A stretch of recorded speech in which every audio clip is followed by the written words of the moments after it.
qu'il y ait des gens qui meurent tôt, ils cherchent les sorciers en famille.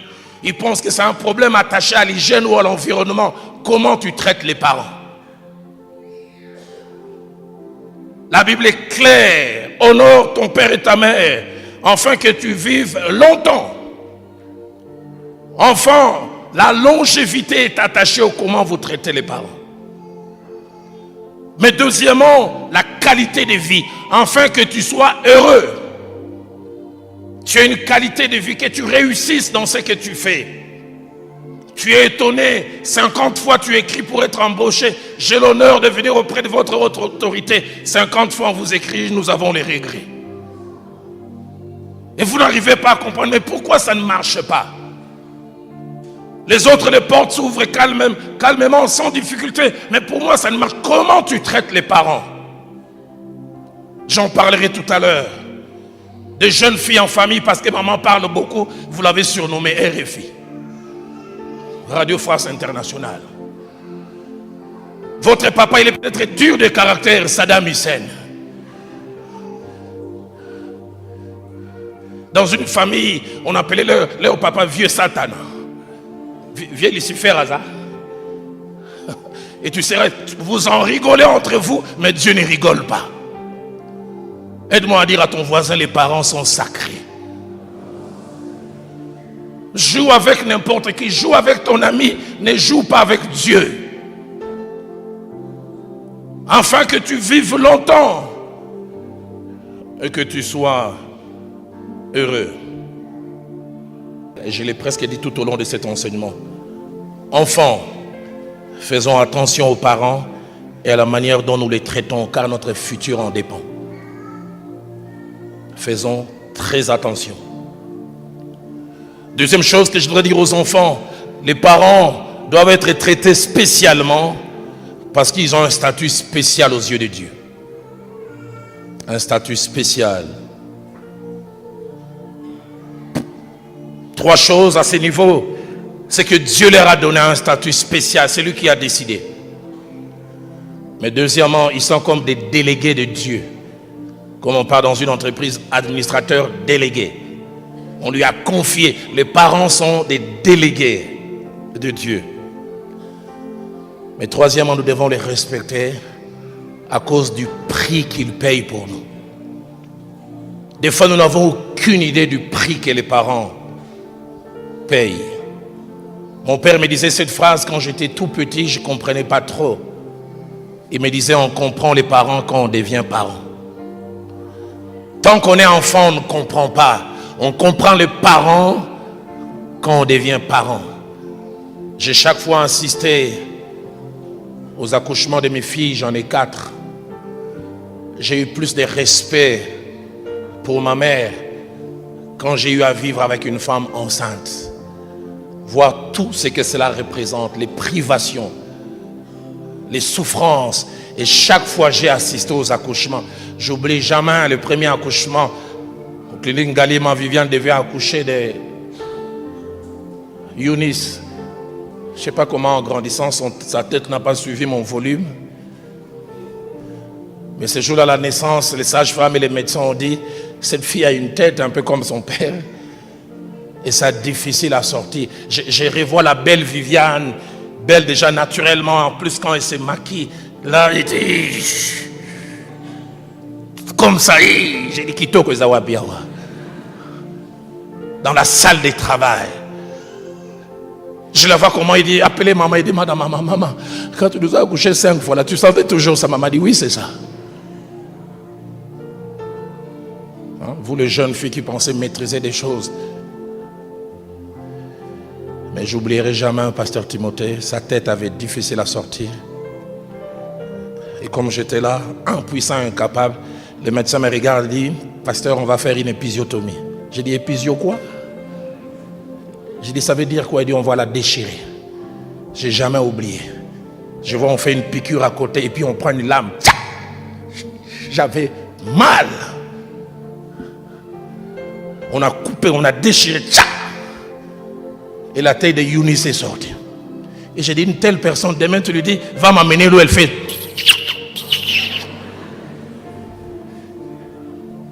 Mais si elle prononce, tu seras maudite. Cette souffrance-là.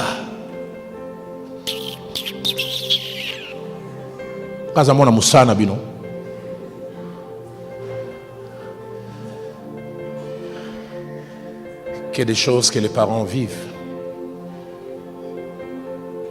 Avoir un enfant malade, surtout quand ils sont petits, vous n'avez aucune idée. La vie s'arrête. Vous êtes connecté à ces enfants. Mes filles n'aiment pas que j'en parle, mais je rappelle souvent. Eunice a fait une forte bronchite quand elle avait 1 année et 1 mois. Elle n'arrivait pas à dormir la nuit. On a fait toutes sortes. Et puis ce pédiatre, l'un des meilleurs de Kinshasa, il a dit, si vous voulez qu'elle respire bien la nuit, l'un de vous doit être courageux. Chaque soir avant de dormir, vous devez retirer la morve qu'il y a dans les narines, mais par la bouche. Mon épouse a dit, Berké, Roland, c'est toi le chef de la famille. J'ai dit, j'oublie jamais, elle veut aller dormir et j'arrive et je commence à tirer. Ah, tu vois comment tu as changé ton visage?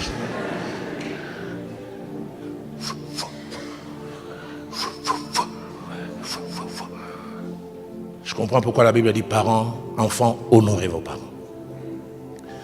La deuxième qui va bientôt se marier, elle aime jamais que je parle de ça.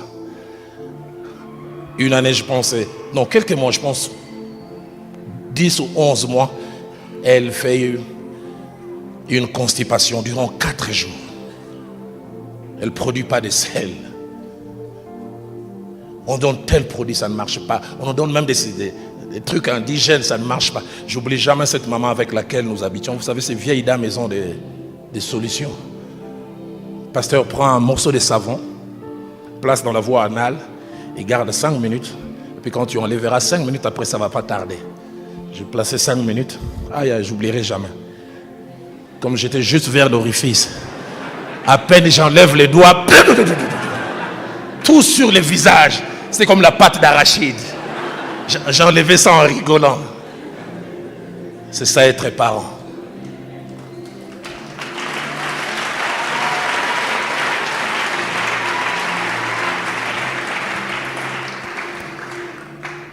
Notre 3e fille faisait de fortes fièvres. À cette époque, on parlait d'un phénomène à Kinshasa, katakata. Il semble qu'il y a un homme qui coupait les gens au milieu. Bon, ce phénomène, ça commence et ça finit sans qu'on sache comment. Ces jours-là, notre fille commence à faire des convulsions. J'essaie de démarrer la voiture, ça ne démarre pas. J'essaie de démarrer, ça ne démarre pas. J'ai dit à Viviane, toi reste, je prends la fille. J'ai marché au moins 30 minutes jusqu'au centre hospitalier de la Baule. C'est vrai, quand je suis arrivé, les gens m'ont dit, toi tu as marché avec katakata. Quand ma fille va mourir, katakata ou pas, je dois y aller. C'est ça un parent. La Bible dit des parents, la mort agit en nous et la vie agit en vous. Les temps me manqueraient de parler de cet entretien que j'ai eu avec mon père. J'ai grandissé, je ne comprenais pas. Et puis quand j'ai eu mes 3 premières filles, très exigeantes, à la rentrée, moi je dois avoir telle chaussure, moi je vais Jordan Air, Nike tel. Les enfants, qu'est-ce qu'ils sont exigeants. Et puis je me suis arrêté. Et j'ai pensé, mon père, depuis toutes ces années que je l'ai connu, il n'a été que directeur d'école primaire. Très longtemps enseignant, je me dis, je l'ai appelé au téléphone, je dis, papa, toutes ces années où tu étais enseignant, tu touchais au maximum combien? D'ici, on met en dollars 150. Quand je suis directeur, c'est arrivé à 250. Puis je me suis arrêté, mais j'ai dit, mon frère et moi, on a étudié au collège Boboto à Kinshasa. Ma soeur et mes 3 autres frères à l'Athénée. Comment tu faisais pour payer les Minerval? Parce que je sais que ça devait être très très cher. Et puis papa, je me souviens comment on était exigeant à la rentrée. Il y a cette marque, vous ne connaissez pas. Il y a une marque à l'époque, marque Kelm. Tous on voulait les ketch Kelm. D'origine espagnole. Si tu n'as pas les Kelm, tu es... Et on exigeait. Et je me souviens, on achetait ça, l'équivalent de 40-45 $. Et nous 4, on était en Kelm. J'ai dit, papa, comment tu faisais? Il a simplement baissé la tête. Il dit, à part le fait d'enseigner, je faisais 2 autres choses. Je faisais les répétiteurs dans 4 familles. Et je faisais les domestiques 2 fois chez des sujets blancs. J'ai serré mon père dans mes bras. J'ai dit, papa, merci. Je ne savais pas que tu payais un prix aussi fort. Et je me suis souvenu d'un jour où on devait me donner un abonnement, on devait payer pour moi l'abonnement scolaire. J'exigeais, papa, je dois avoir l'abonnement scolaire. Et je n'ai jamais oublié. J'ai entendu mon père dire à ma mère Cécile, tous ces mois, j'irai au travail à pied pour que Roland ait un abonnement scolaire. J'oublie jamais, à l'époque à Kinshasa, il y avait 11 lignes de bus sur Traz, de la ligne 1 à la ligne 10. Et ceux qui marchaient à pied, on disait qu'ils prenaient la ligne 11. Et ce jour-là, alors que je suis dans le bus scolaire, on a traversé, quelqu'un a vu mon père, il a dit, oh Roland, ton papa prend la ligne 11. Papa a pris la ligne 11 pour que moi je prenne la ligne 10.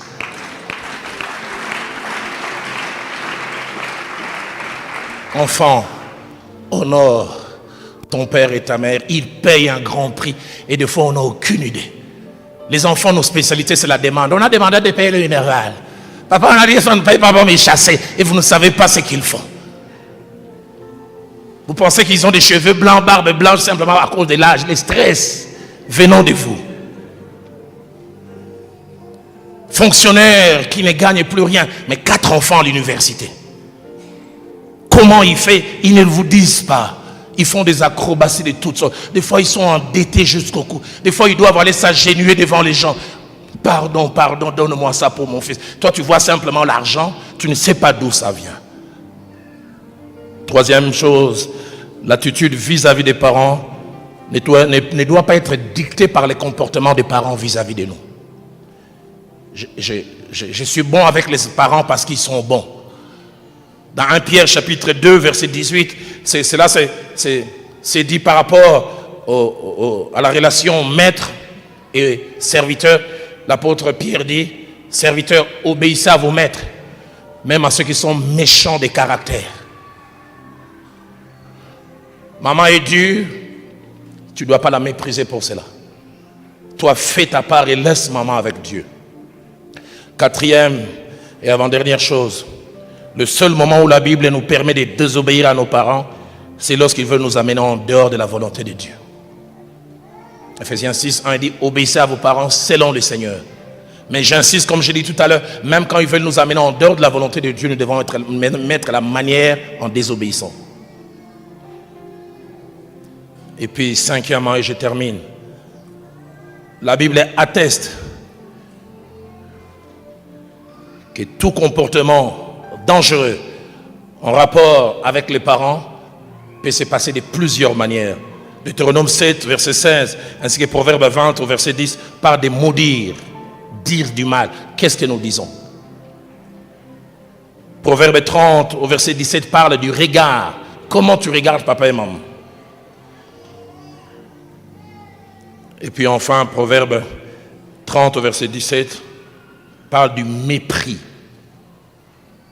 Ne pas les considérer à leur juste valeur.